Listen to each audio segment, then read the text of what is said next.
The cold copper surface of the mirror reflected more than pale skin. It conjured whispered anxieties and unspoken dread. Before dawn broke over the mist-wreathed spires of Mont Saint-Michel, a solitary figure stirred.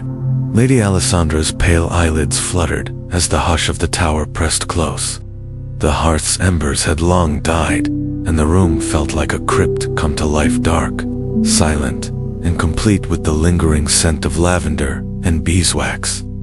But hidden beneath this calm was a ritual both intimate and merciless. She inhaled.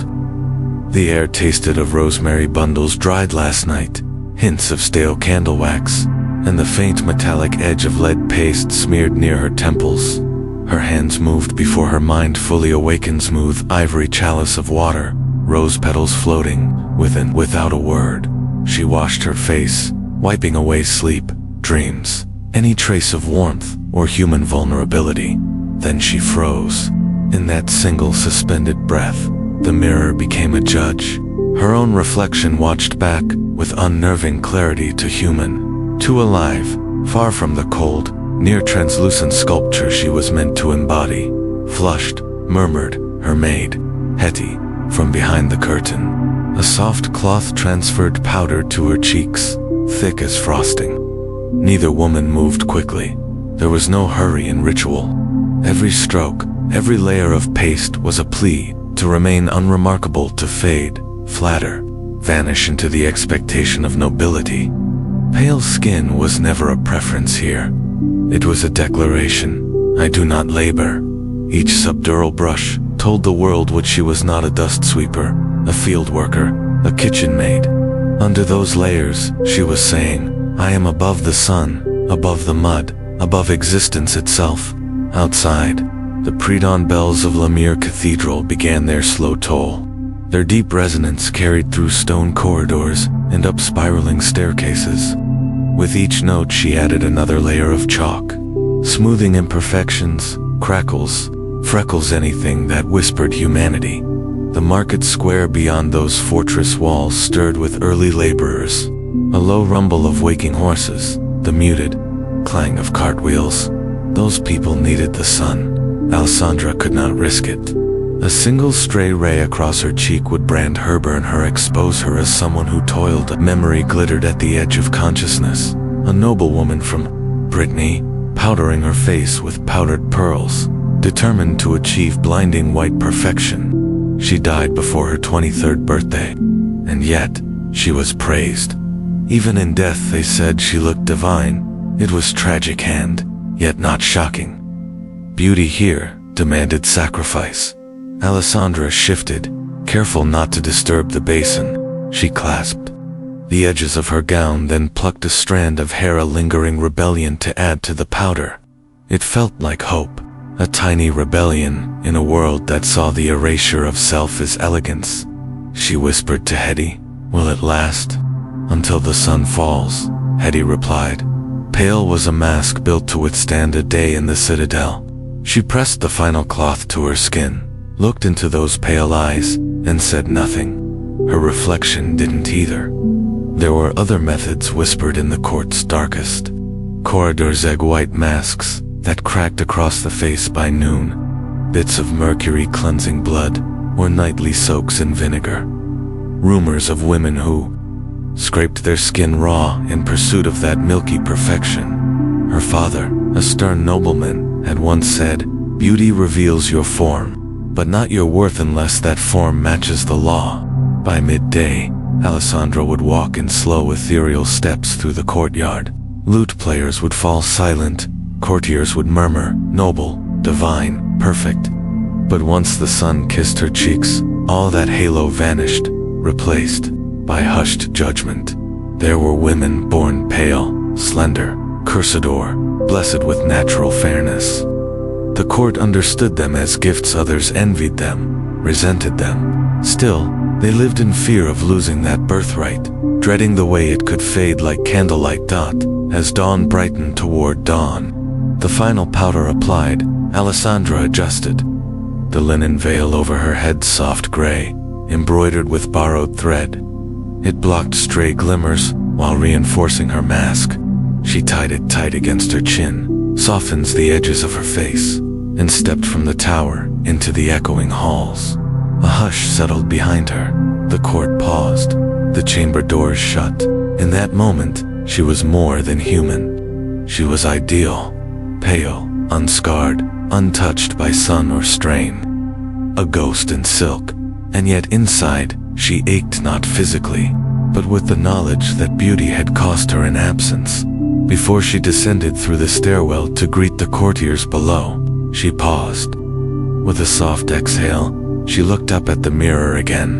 "Who would you be?" she murmured to her reflection. "If we let the sun meet our skin," silence answered. "If you're drawn into this world of whispered beauty rituals and secret sacrifices, make sure you hit subscribe and ring the bell to help bring more of these forgotten stories to life. Your support gives this channel reason to keep unearthing these mesmerizing medieval truths.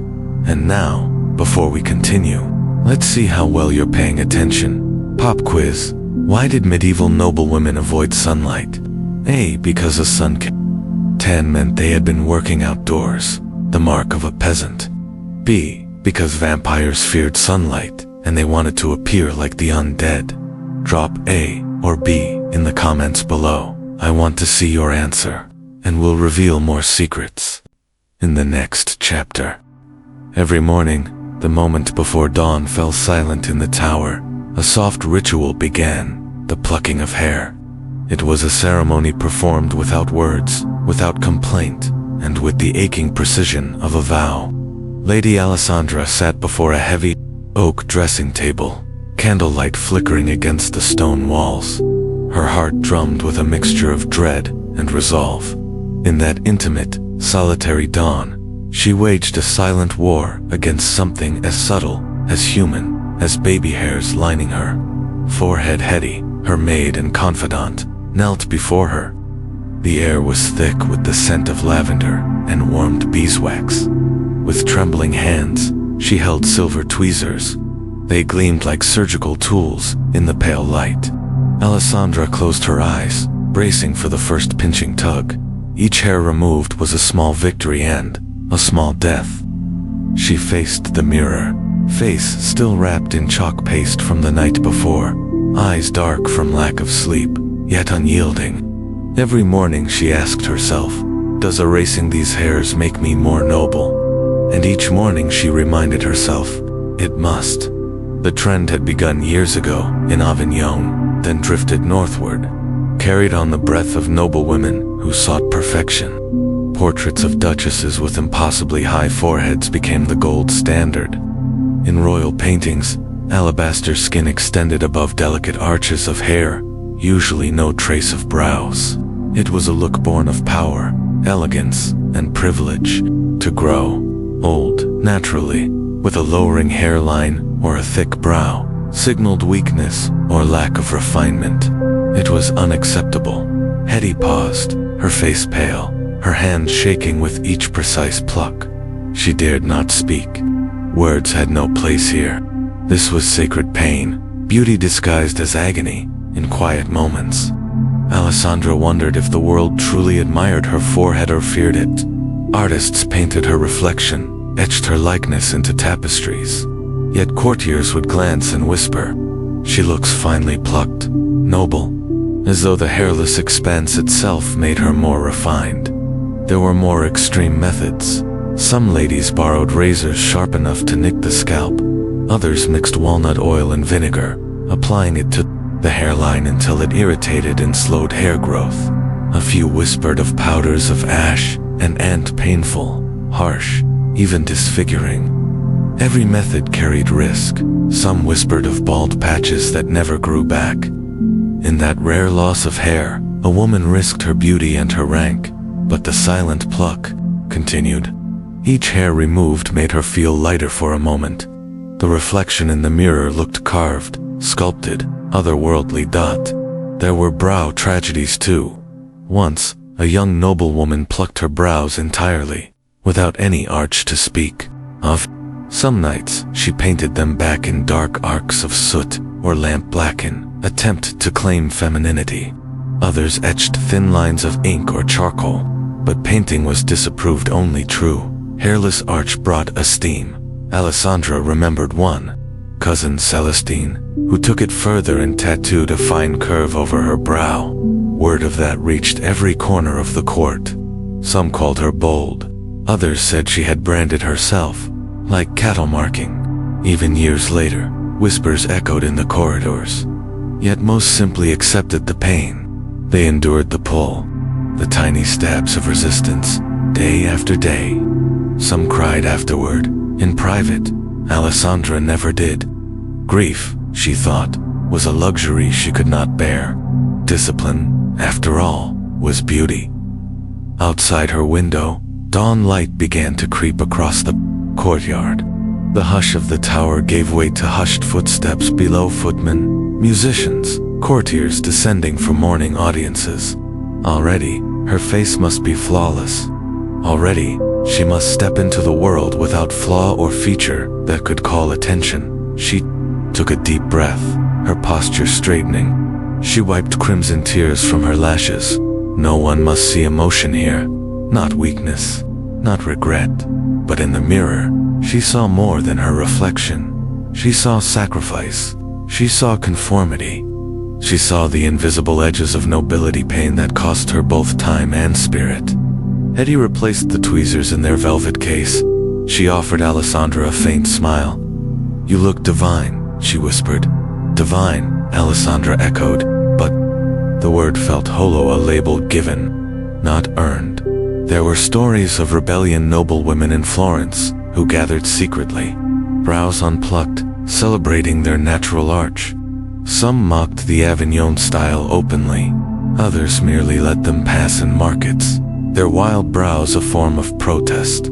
But such defiance was risky.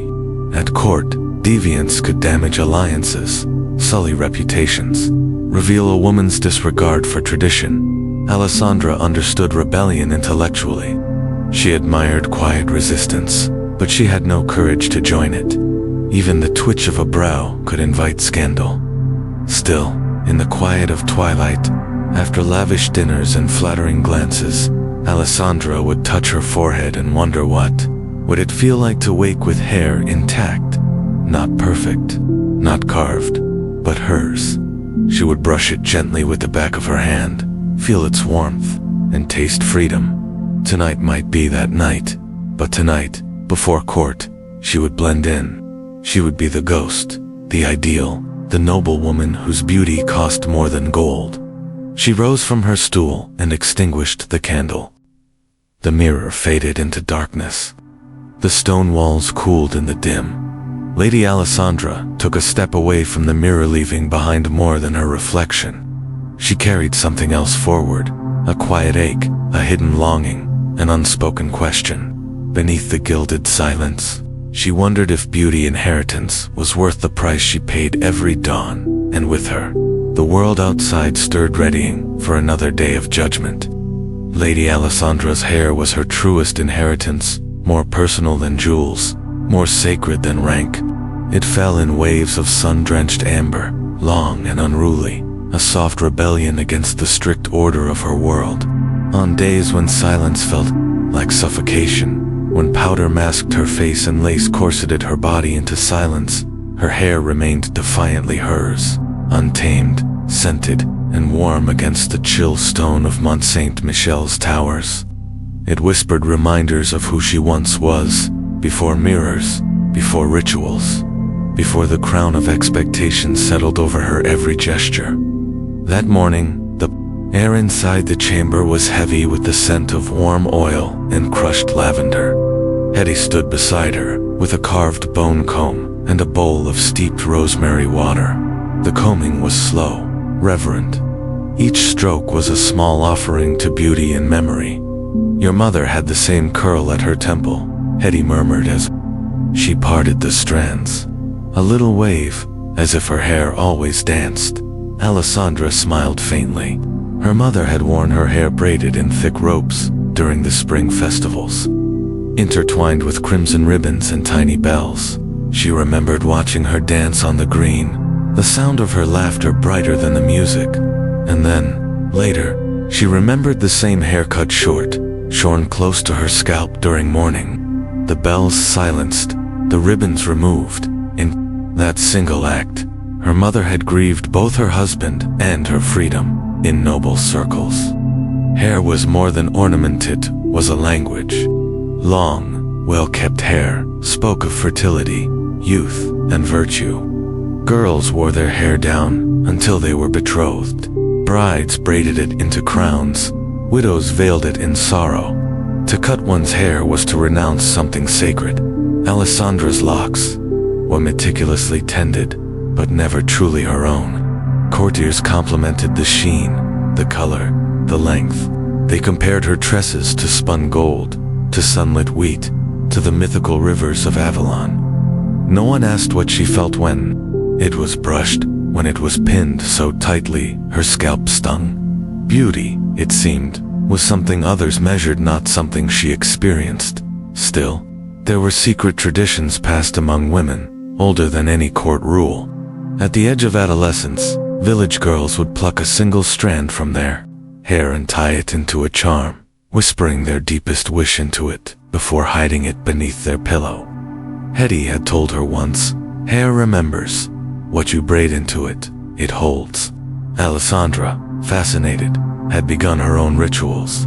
She wrote small prayers onto bits of linen, blessings for courage, for clarity, for peace, and sewed them into her hairpieces. Sometimes, during long, dull audiences, she would finger the ribbon hidden beneath her braid and feel stronger, more whole. No one else needed to know. This magic was hers alone. Wigs and hairpieces were common at court, especially for the aging elite. Some were made from horsehair, some from discarded clippings bought off desperate servants. Others were constructed with astonishing detail, designed to frame the face in the fashion of the season. Alisandra wore one once, a coiled and stiff contraption that smelled faintly of mildew. She had removed it by nightfall, dizzy from the pressure. She preferred her own hair even when it got her in trouble. There was a time, 2 winters ago, when she left it unbound during a private gathering. A nobleman from Valencia had stared too long, too hungrily. Afterward, her aunt scolded her, hissing, "Loose hair is for bedchambers or wild girls. Don't invite shame with your softness." From that day, Alisandra wore her hair up in public, except during festivals.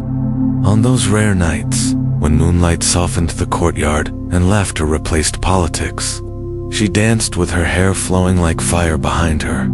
The music made her lightheaded, but her hair made her brave. One such evening, she had braided a charm into the end of her longest strand, a tiny bell from her mother's festival gown. It jingled as she spun beneath the torchlight. That sound reminded her she was not merely decoration. She was made of movement, of blood, of history. In the servant quarters, Hetty's nieces fashioned perfumes from boiled rose petals and dandelion oil. They shared secrets how onion juice could thicken hair, how vinegar and ash added shine, how combing under moonlight made the strands grow faster. These rituals were passed from woman to woman, born from earth and faith, not aristocratic books. Alisandra longed for such simplicity. She remembered brushing her mother's hair on stormy nights, listening to stories of sea maidens who trapped lovers with strands of enchanted silk. She had believed them then. Part of her still did. That afternoon, a bard arrived from the southern coast. His lute was battered, his voice raspy, but his songs carried memories like wildfire. One ballad told of a girl who sold her braid to save her brother from prison. Another of a queen who hid battle plans in her hair and escaped in disguise. Alisandra felt something stir in her chest, a longing not to be admired, but to be useful, to be wild. The bard's eyes lingered on her only once. "I've never seen light caught in hair until today," he said. It was a compliment, but she did not answer. Compliments made her feel like an object, carved rather than living. That night, she sat by the window, hair unbound, brushing it herself for the first time in weeks. The strokes were slower, more deliberate, more forgiving. She wove a single red thread into her braid. It held no perfume, no gemstone, no court approval, just memory. Her mother's voice echoed, soft as silk. "What you braid into your hair, you carry through the world." Alisandra closed her eyes and imagined herself years from now older, freer, unafraid of how she was seen. Her hair would be streaked with gray, yes, but still long, still wild. It would not hide her. It would define her, and perhaps, by then, she would not need to seek permission to let it flow. The gown lay across the bed like a beast waiting to be tamed. Its folds of emerald velvet shimmered faintly in the morning light, heavy with embroidery and stiffened seams. Lady Alisandra approached it, not with delight, but with solemnity, as though stepping into armor for a battle that required grace instead of swords. The court would gather tonight beneath banners and candlelight, and she would be expected to glide through it, all light, serene, untouchable. But first came the fitting. The women arrived early, arms full of linen, cords, padding, pins. They moved with practiced speed, their chatter clipped and purposeful. Hetty oversaw them, brow furrowed with the silent weight of duty. Alisandra stood still in the center of the chamber, arms slightly out, as though being measured for disappearance. The process began with the underlayers, the shift, the corset, the petticoats, each one tugged tight and secured with knots only practiced fingers could undo. Then came the padding bits of wool and moss placed beneath the hips to exaggerate the curve of her waist. The effect was architectural, sculptural, a fiction of fragility crafted from cloth and compression. She held her breath as the laces were pulled, tighter, tighter still. Her spine protested. Her ribs felt as though they might fold inward, but she didn't speak. Her silence was part of the performance. At court, the silhouette was everything. A narrow waist wasn't just desirable, it was necessary. It whispered delicacy, obedience, worth. A woman who could not breathe was a woman who would not argue. A woman shaped like a bell was one who rang with virtue. The seamstress stepped back. "There," she said, eyes glinting with approval. "The bishop won't be able to look away." Alisandra did not respond. She stared straight ahead, dizzy. The lace at her sides cut into her skin. She felt as though she were hollowed out, a goblet for others to pour their admiration into, never noticing the cracks. She had seen what happened to women who defied the shape. Those who allowed their natural forms to remain visible were labeled coarse, unruly. One noblewoman, robust and unsinged, had been laughed at behind fans and veils. Too hardy, they said, fit for a field, not a throne. In truth, most women hated the constriction. There were whispers of bruised ribs, fainting spells, even miscarriages blamed on over-tightened corsets. Yet few dared resist. The fashion was law, and beauty true, proper, courtly beauty was always on the verge of suffocation. During festivals, some women made games of it. They challenged one another to drink wine or recite poetry while wearing their most merciless corsets. The winner was the one who lasted longest without showing strain. It was absurd, theatrical, but it was also survival. As a girl, Alisandra had once tried to loosen her bodice before a feast, just enough to breathe. Her aunt had seen and pulled her aside. "Comfort is not for women who wish to be seen," she had hissed. "Beauty requires submission." Now, older, Alisandra understood that submission was sewn into every thread of her gown. The dress did not merely cover her, restrained her. It made her body into a painting, a promise, a controlled spectacle. There were days she longed to, R.I.P., the laces apart, to run barefoot through the gardens, and nothing but a shift, the wind wrapping her in freedom instead of fabric. But she never did. Such fantasies were meant for dreams, not towers. The gown was finally fastened. The seamstresses stepped back, admiring their work. Alisandra turned slowly to the mirror. Her reflection was flawless, narrow-waisted, wide-hipped, regal. But her eyes betrayed her. They held no joy, only exhaustion. She lifted her arms slightly. testing her movement. Even a breath had to be measured. Every step would need to be gliding, precise. There was no room for error or for error in the village beyond the walls. She knew women dressed for work, not worship. They tied cloth belts over linen shifts, moved with ease, laughed without fear of bursting seams.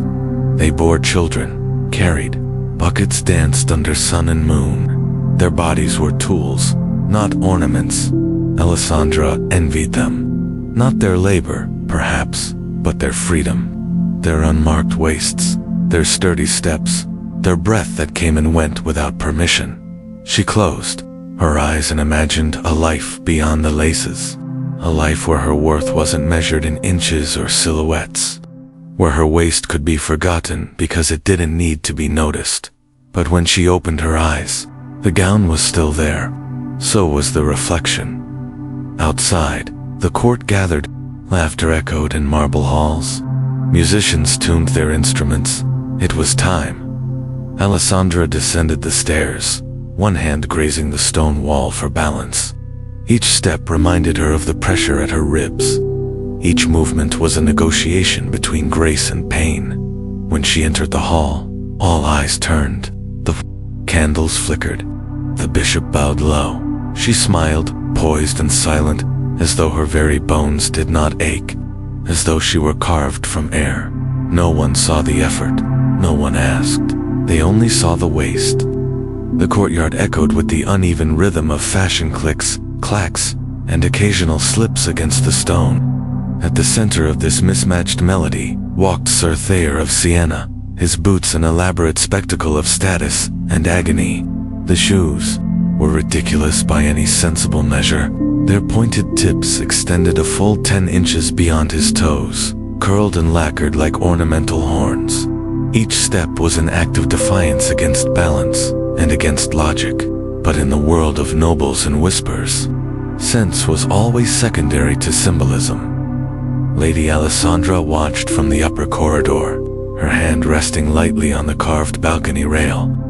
Below, Thayer moved with exaggerated poise, lifting his legs high like a marionette. Behind him, 2 pages trailed quietly, ready to catch him if the absurdities of fashion sent him sprawling. And yet, no one dared laugh. The longer the shoe, the closer one was assumed to be to the royal inner circle. It was court geometry, where pain equaled proximity. Poulaines, as they were called, had once been a curiosity from the East, delicate, decorative, a nod to elegance. But now, they were mandatory for those seeking approval. The toes had grown longer with every season, until men walked on stilts shaped like sickle moons. Some reinforced the tips with whalebone, others stuffed them with wool or sewed bells. Inside that chimed with each movement.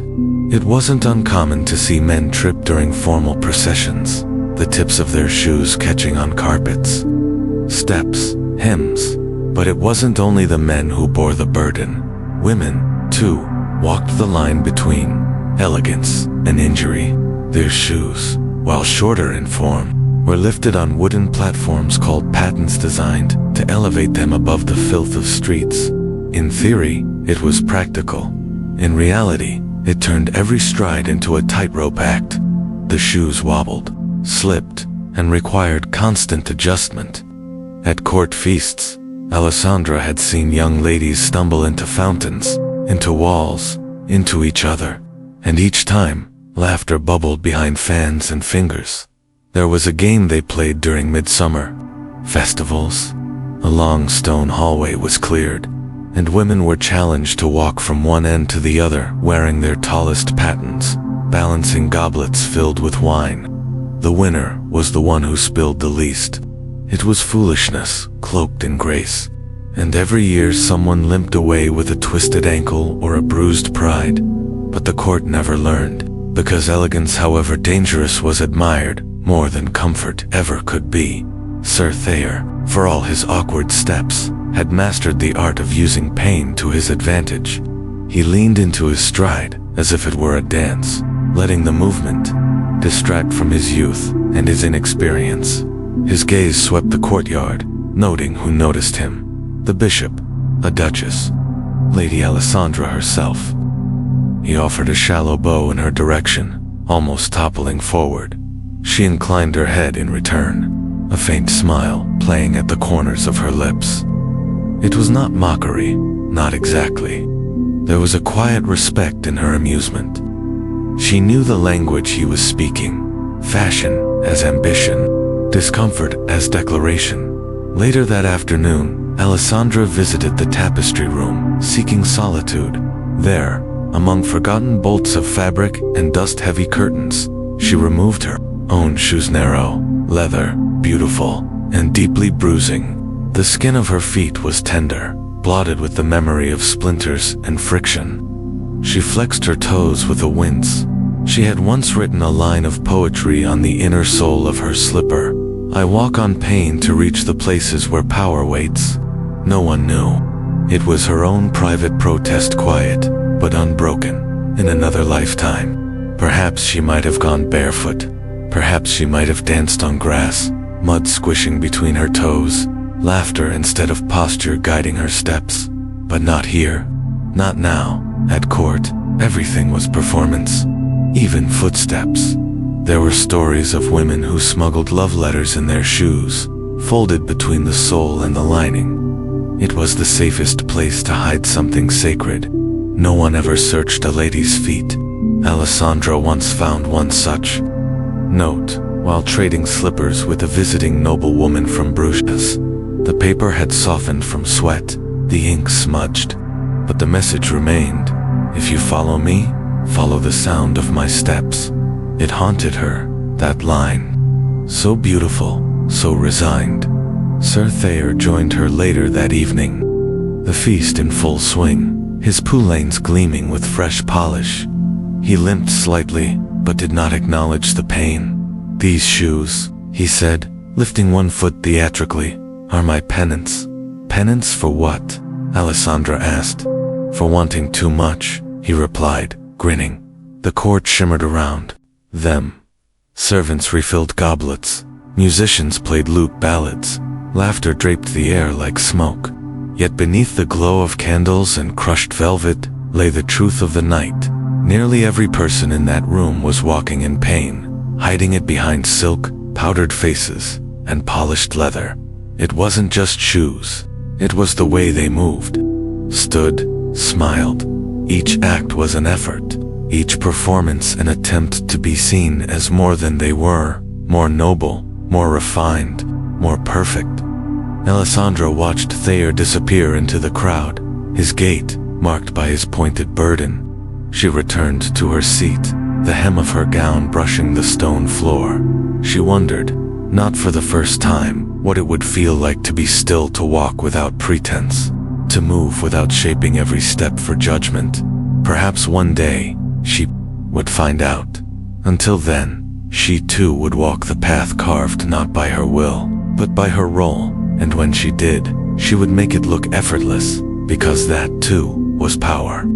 The first bite sent a bolt of pain down her jaw, radiating like a warning bell deep into her bones. Lady Alisandra masked her reaction, chewing slowly, deliberately, though her molars screamed with every movement. The candied fig she had just sampled was dusted in sugar and imported from far beyond the coast, delicate, expensive, decadent. It was a gift, not just of flavor, but of status. And yet, behind every smile offered at court, behind every sip of sweet wine and bite of exotic fruit, there was suffering no one dared name. At Mont Saint-Michel, no woman openly complained of toothaches. Pain was too common, too ordinary, but sugar had become the quiet rot of nobility. The court adored its novelty: gold-dusted almonds, honey-glazed pears, preserved fruits sealed in wax jars. Each treat was an edible jewel, a sign of wealth and worldliness. To eat them was to say, I am refined, I am connected, I am deserving. But no one talked about what came after.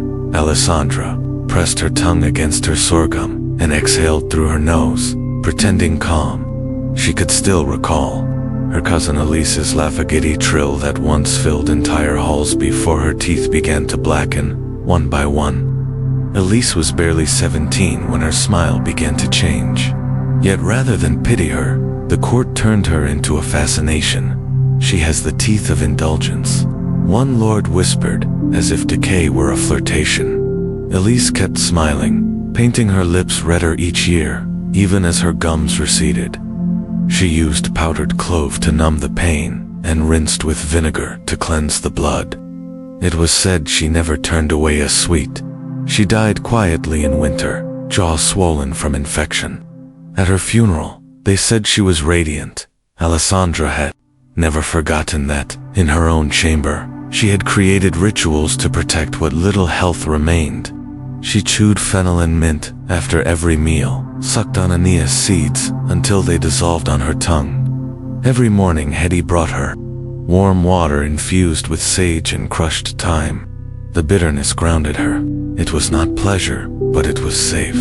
Still, nothing could truly prevent the rot once it began. There were treatments, of course, but they were cruel and archaic. Barber surgeons offered wine-soaked cloths to dull the nerves, then reached in with iron tools, twisting and yanking. No warning, no apology. Some recommended pressing hot coals to the jaw to draw out demons. Others rubbed crushed garlic into the gums or tied frogs to swollen cheeks and prayed. Alisandra had tried none of them. Not yet. She knew how quickly a noblewoman's smile could turn from charm to scandal. At court, your teeth were judged silently. Too white, and you were accused of vanity or false enchantments. Too dull, and you risked being labeled sickly, poor, or unclean. So women faked it. They painted their lips with crushed berries and beetroot, curled their mouths into practiced expressions that exposed just enough teeth to appear genuine, but not so much that decay could be seen. Alisandra had mastered the art of the closed lip, smile elegant, enigmatic, untouchable. And then there was breath. In a world where no one bathed daily, and where food and medicine often left lingering odors, bad breath became a quiet killer of affection. Women carried sachets of lavender pinned to their bodices. They chewed cardamom seeds before conversations. Lovers traded cloves the way peasants might pass notes. It wasn't romance, it was survival at formal gatherings. Alisandra moved among lords and ladies with deliberate poise, carefully managing every breath. She was always aware of the invisible line between allure and revulsion. One whiff of bitterness on her breath, one whisper of garlic from lunch, and a week's worth of courtship could vanish like smoke. The irony haunted her, that she could master rhetoric, carry herself like a queen, offer counsel in matters of trade and politics, and yet lose influence over something as mundane, as intimate as breath.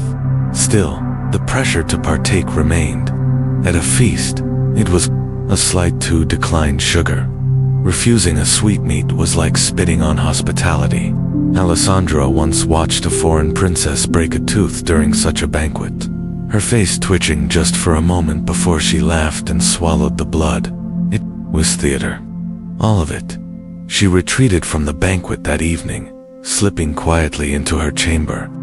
There, by the fire, she dabbed clove oil along her gum, inhaled the sting, and allowed herself to grimace in solitude. Her mirror reflected a perfect noblewoman face, powdered hair set, lips flushed, but inside, her jaw throbbed, her breath tasted of metal, and her heart was too tired to pretend. She thought of the village women, again, how they washed with salt water, chewed pine needles, drank nettle tea. Their lives were harder, dirtier, but their pain, at least, wasn't painted. Before bed, Hetty handed her a dried fig. Alisandra took it in her hand, felt its weight, its stickiness. Then she set it aside. She'd learned to choose her suffering. Even when she smiled, she did so with caution. And though the court adored sweet lies, she was beginning to prefer bitter truths. At twilight, the chamber transformed into a sanctuary of shadows and ritual. The fading light from the window painted soft ribbons across the stone floor, falling just short of Lady Alisandra's silver bowl. In it, a pale slurry swirled white, lead mixed with vinegar, ground pearl, and the faintest drop of lavender oil. The smell was acrid beneath the floral, a reminder that beauty in her world was not born, but constructed. It required calculation, chemistry, and sacrifice. This was not merely cosmetics. This was alchemy.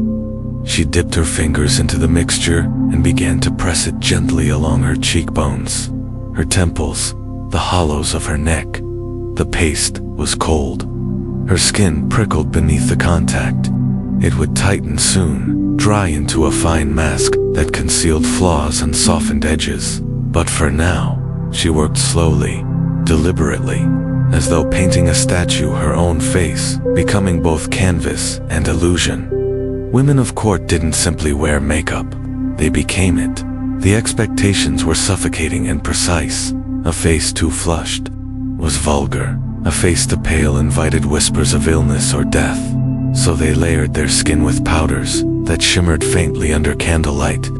They crushed beetles and berries to color their lips, dusted charcoal over their lids, and traced their veins with blue ink to mimic delicacy. Alisandra had been taught early. Her aunt's hands guided hers over pots and brushes, whispering recipes. Like spells, crushed pearls for glow, lamb's fat for softness, ash to set the powder, goose grease to hold color through the night. There was a rhythm to it, all a daily dance between danger and desire. She remembered her first full application, the evening of her betrothal banquet. She had looked into the mirror and barely recognized herself. That was the point. The face she wore in public was not hers, but a performance of beauty. Painted perfection made her untouchable, revered, invisible beneath layers of admiration. No one saw the real woman behind the blush and shimmer, but she had learned to use it. Her mask was a weapon as much as it was a disguise. There were rumors, of course, whispers of women who had died from their beauty potions, slow poisoning, from white lead, blindness from powdered antimony, madness from mercury elixirs. Some believed a certain bishop's wife had lost her mind from inhaling too much rose-lead dust. They said she wandered the garden at night, trying to peel her face off with a comb, yet still, every noblewoman painted dot to appear untouched by the elements, unburdened by grief, unchanged by time. That was the standard. Any visible aging was treason against the image court demanded, and so, every morning and night, the brushes came out, the powders filled the air, the ghosts reassembled. Some women took their craft further. Alisandra once knew a duchess who etched tiny sigils into her blush, charms for fertility and protection.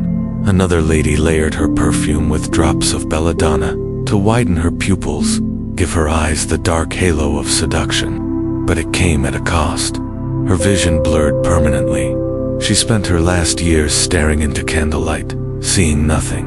Alisandra chose subtler rebellions. She had begun, in secret, to paint a symbol beneath her hairline, a tiny mark only she could see. It wasn't magic, it was memory. A shape her mother once traced into dough when baking, a reminder of home, of a time before her body became decoration. There were days she resented it, the mask, the process, the lies it required. She longed to wake, wash, and be, to wear her skin unaltered, to smile with teeth unstained, to cry without smearing pigment across her cheeks. But that world was not for her, so she found power in the art of it, in choosing her own colors, in mastering the brush, in knowing that while others saw only the ghost, she remained the ghost maker. She studied other women, to their choices, their patterns. She watched how the timid smeared their rouge too wide, how the ambitious sharpened their cheekbones with shadow, how the broken-hearted layered too much powder to hide the cracks. The faces told stories no words ever dared. That evening, the procession was slow and ceremonial. Alisandra descended the steps with the others, candlelight gilding their faces. From a distance, they looked identical, glowing, polished, perfect, like marble saints come to life. But each step echoed with secrets. She moved through the hall, her own mask flawless, her eyes steady.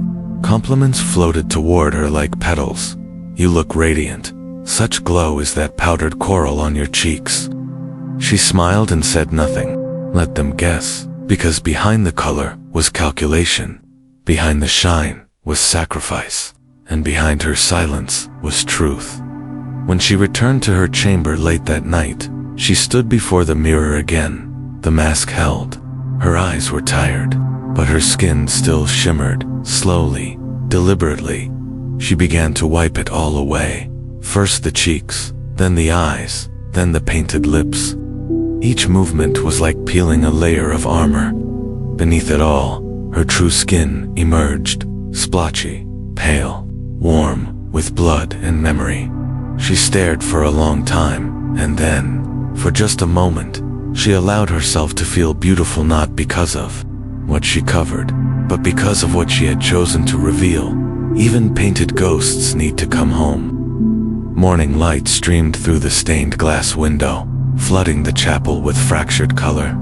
Blues like the open sea, reds like spilled wine, golds that flickered like divine fire. Lady Alisandra sat in the last pew, hands folded, veil drawn low over her brow. Around her, the air was thick with incense and silence, broken only by the rustle of robes and the soft echo of whispered prayers. She did not come here for forgiveness. She came to remember what it felt like to be seen, without judgment. Saints lined the alcoves, carved in cold stone and painted with care. Each one held a symbol, a rose, a sword, a book, a crown. Their expressions were serene, but those eyes stared down with fierce knowing. They had suffered, they had been broken, humiliated, burned, and yet, here they were, preserved, in beauty, honored in death. Every saint, she thought, had once been considered unruly. It was Sister Marentha who had first taught her that. As a child, Alisandra had been sent to the convent for a season, while her father negotiated a treaty abroad. The nuns were stern but not cruel, and Marentha, though quiet, had a mind like fire under snow. She taught the girls scripture, yes, but also philosophy and poetry, and the dangerous idea that holiness did not always look like obedience. Marentha would point to the Virgin's image and say, "She bled in childbirth, wept in exile, feared for her son, and yet the world paints her spotless. Holiness is not perfection, it's endurance." Alisandra had never forgotten that now. Years later, she returned to this chapel, not for faith, but for the echo of that truth. She looked up at St. Lucia, her eyes gouged out and held in a silver bowl. The plaque beneath her feet called her radiant. Alisandra wondered if Lucia ever asked to be admired for something other than her vision. In the world of court, beauty was tied to morality. To be beautiful was to be good. To be ugly was to be suspicious. A pale face meant virtue. A scar meant sin. Women wore their appearances like halos or curses, whether they chose them or not. Alisandra knew this too well. Her beauty had won her silence more than it had won her voice. But in the chapel, no one demanded elegance. No one weighed her waist or powdered her face. She was anonymous here, veiled and plain, surrounded by saints who had suffered not for their symmetry, but for their resistance. She closed her eyes and whispered a prayer not to be saved, but to stay strong enough to carry the weight of being seen behind her. The door creaked open. A group of pilgrims entered, dirty from travel. One woman carried her child in a sling. Another limped from the ankle, her shoes worn through. They were not elegant, not powdered, not poised, and yet they moved with purpose. They had come to speak to heaven, not impress it. Alisandra envied them. She had sat beside queens and bishops, men who wore gold crosses but wielded them like weapons. Here, these women, these dusty, ragged women, seemed closer to sanctity than any noble she had known.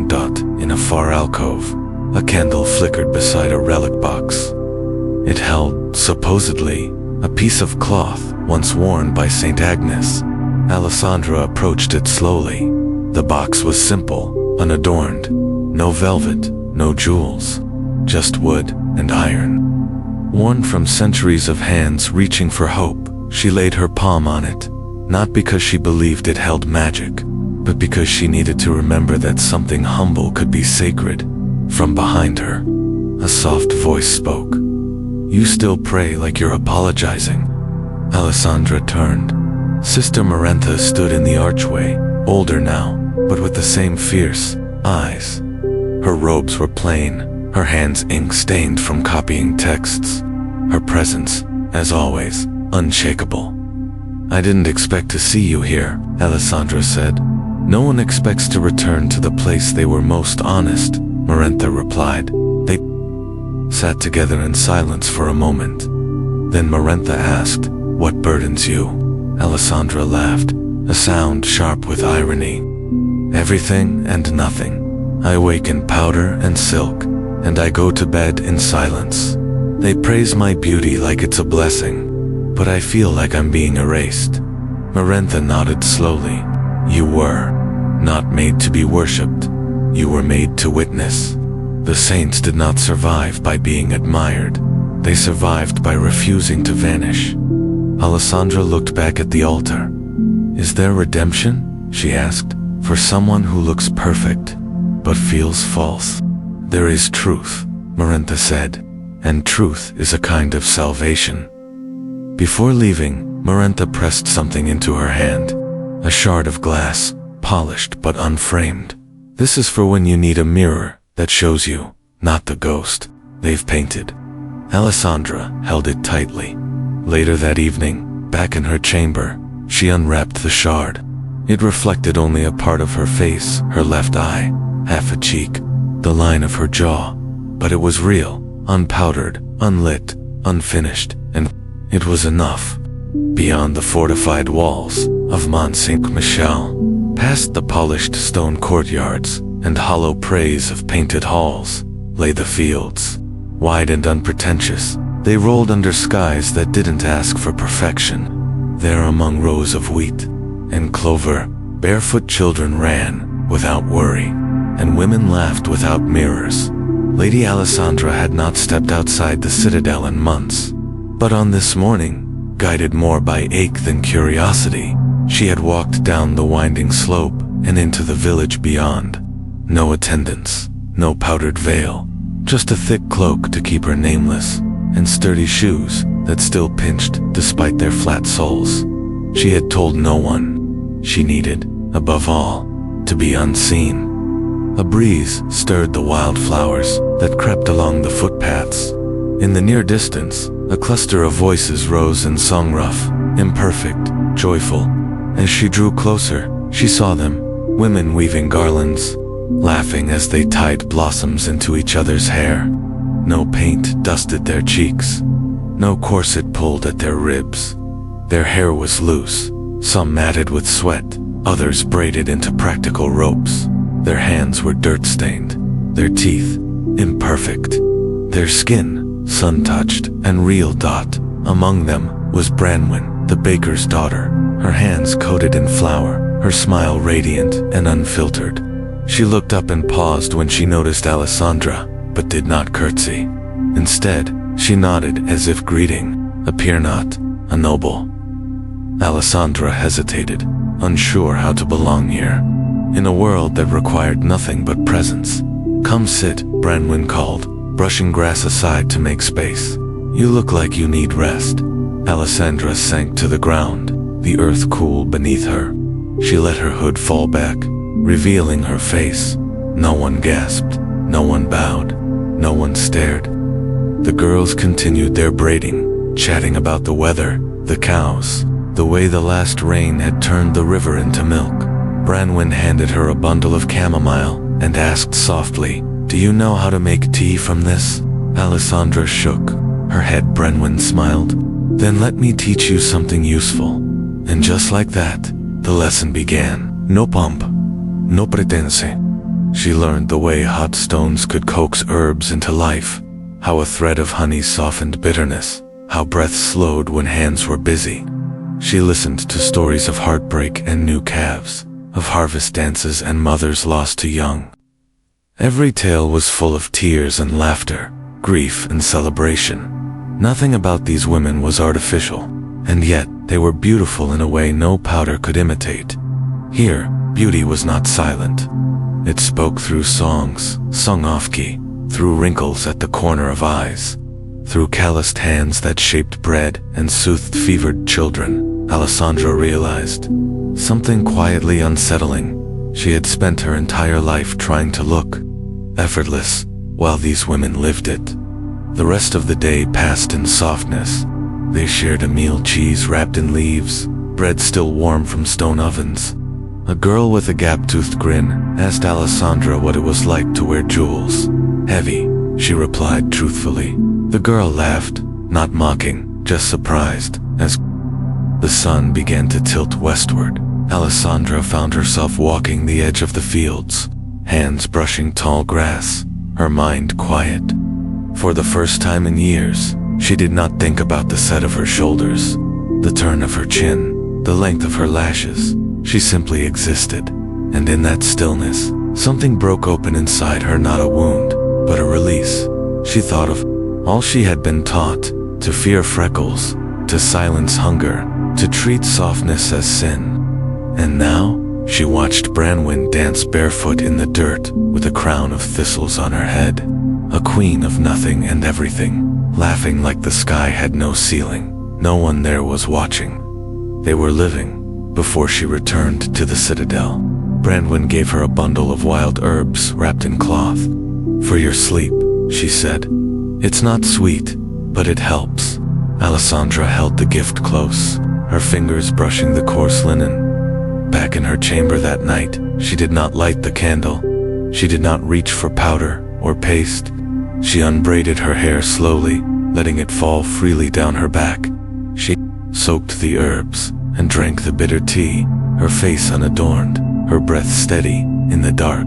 She picked up the shard of mirrors Sister Marantha had given her. It showed only part of her reflection, but it was enough. She did not look noble. She did not look flawless. She looked alive, and that, she now understood, was the only kind of beauty worth keeping. As dawn's first light brushed the heavens beyond Mont Saint-Michel, Lady Alisandra awoke not to the obligatory ritual of powder brushes and corseted hems, but to a gentle stillness she recognized only from memory. Her chamber, with polished mirrors and velvet-draped dresser, looked the same, yet everything felt utterly different. Across her cheekbones, traces of cosmetic alchemy, remained a faint shimmer of powdered pearl, a hint of charcoal at the hairline, but they no longer defined her reflection. She rose and walked to her window. The shard of mirror Sister Marantha had given her tucked in her pocket. Today, she would carry it at her side, not as a secret shield, but as a reminder. Beauty, at its truest, resides not in perfection, but in authenticity. For months, Alisandra had inhabited worlds of distinction and artifice. She had walked in pointed poulains that distorted her gait and subsumed her into a performance of grace. She had sat at banquets, savoring sugar-laden fruits that charred her teeth and whispered behind their smiles sweet deceptions. She had painted her face with lead and pearl, chasing an image others demanded she embody, knowing too well the cost, the queue of artists and guilds never admitted. And she had sat in the quiet sanctuary of that chapel, compelled by Sister Marantha to remember that holiness, like beauty, was not a momentary mask. It was not absence of flaw, but courage to show the scar, the stain, the stark human truth. The saints had been martyred, not for their symmetry, but for their refusal to vanish. If angels existed, they were the ragged pilgrims and barefoot villagers, not the gilded courtiers. Most of all, Alisandra had found redemption in the village fields. No gown, no powdered front, no artificial blushingly sun-warmed skin. Laughter among dirt-streaked women, and the shared affirmation that one's worth need not be hidden beneath a thousand-layer mask. Branwen taught her that to live without pretense was not just freeing, it was sovereign. Now, as Alisandra stood in the mirror of her own making, constructed shard in hand, she saw more than face. She saw a tapestry of lessons, stains, and seams, of experience, the ache of too tight gowns, the irony of sugar buried under lace, the alchemy of paint that obscured but rarely healed. She saw a woman brave enough to step beyond expectation, lingering beyond Mont Saint Michel's walls, and insist on her own story, one not dictated by court protocol or cosmetic decree. Her beauty, she realized, was never about compliance. It was about the courage to choose to step into the green, to wash off lead, to let her breath speak truth, to find grace in the fields, to know that beauty in the fields, quiet, unvarnished, resilient, is the only beauty that carries you home, to yourself. And so she dressed not in gown or tulle, but in linen, loose and uncontrived. She braided her hair simply, wove the village herbs from Branwen into its strands. She walked across the courtyard with steady step, her poulains at last retired, her face left bare to morning air. Courtiers paused, flutters of recognition passing across their lips, but she did not falter. She wore absence of adornment like armor. She left Mont Saint Michel that morning with the shard safe in her cloak. Heading back to the fields, the villagers greeted her, not as Lady Alisandra, court siren, but as Alisandra, returning friend. Branwen caught her hand and pulled her into the circle of women. No mask needed, no eyes to betray her value. She sat on the ground again, and they wove petals into her hair, braided and sung around the rising sun. There, in the open air, Alisandra understood something vital. To be truly beautiful is not to be flawless, is to be real, to let your scars speak, to wear your truth with gentle confidence, to be enough without validation. She closed her eyes. A breeze stirred across ripened wheat. A child's laugh drifted from the distance. This was beauty reborn, not gilded or prescribed, but earned in longing and redemption. Lessons from Alisandra's journey: authenticity over adornment. The most meaningful beauty comes from accepting your unique story-scarred mouths, sun-worn skin, imperfect smiles, and finding confidence in your realness. Mindful visibility. You don't have to adorn yourself for acceptance. Moving through life as your true self can be both radical and liberating. Courage to remove masks, whether literal or metaphorical. Shedding the layers, social pressures, cosmetic masks, performative polish clears space for clarity, connection, and inner peace. Seek quiet grace. Beauty isn't a performance. It's found in shared moments. Laughter over bread, the hum of the fields, the vulnerability to show unvarnished conscience to yourself and to others. Applying this to your life today, a mask-free moment. Skip the curated setup, step outside without filters, without lipstick, without agenda. Let yourself just be. Celebrate your story. That line on your jaw, your crooked toes. A scarage is a chapter. Write it into your identity as strength, not flaw. Create intentional rituals. Maybe it's sipping bitter herb tea, walking barefoot on grass, or gently wiping off makeup before sleep. Moments that reconnect you to your honest self. Foster community authenticity. Surround yourself with those who laugh freely, who don't mind imperfect hair, who share real stories without judgment. Your voice matters now. I want to hear from you. What radical or quiet act have you taken lately to reject pretense and embrace your true self? Maybe you've stepped away from social filters or stopped hiding what makes you unique. How has that shaped who you are and how others see you? Drop your story in the comments, whether bold or tender. Your experiences may inspire someone else to let their mask fall away and to rediscover authentic beauty. If this story moved you, hit subscribe and join us on this journey. Your support means we can continue to share more deep, immersive explorations of history, authenticity, and quiet power. Let's walk this path together, one unmasked day at a time. Thank you for being here. Until next time, stay real, stay kind, and let your true beauty shine.